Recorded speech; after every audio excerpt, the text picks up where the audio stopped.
TV ન્યૂઝમાં આપનું સ્વાગત છે। ખાનગી ચેનલ અને પેપર પ્રતિનિધિ પર હુમલો કરનારને પોલીસે ઝડપી પાડ્યો।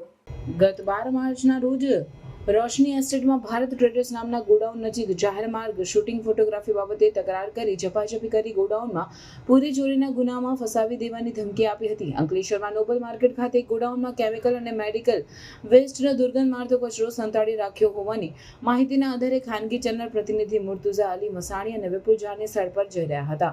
તે દરમિયાન એક ગોડાઉન નજીકથી ધુમાડો નીકળતા તેનું ચાલુ ગાડીમાં શૂટિંગ કરતા સ્થળ પર જઈ રહ્યા હતા। તે દરમિયાન રોશની એસ્ટેટ નજીક ભારત ટ્રેડર્સ નામના ગોડાઉનમાં પહોંચતા તેના સંચાલક મારૂફ ભાઈ તેમની પાસે દોડી આવી તેમનો મોબાઈલ ઝૂંટવી લીધો હતો અને ચેક કરી પાછો આપી દીધો, જે બાદ તેમના ન્યાયસમને બોલાવી અભદ્ર ગાળો સાથે માથાકૂટ સર્જી તેમના ગોડાઉન લઈ જઈ પૂરી દીધા હતા, જે અંગે જીઆરડીસી પોલીસ મથકે મુર્તુઝા અલી મસાણી દ્વારા ફરિયાદ આપતા પોલીસે અંતે ગોડાઉન સંચાલક મારૂફભાઈની ધરપકડ કરી અને તેની મદદગારીમાં કોણ હતું તેની પૂછપરછ સાથે રિમાન્ડની તજવીજ શરૂ કરી હતી।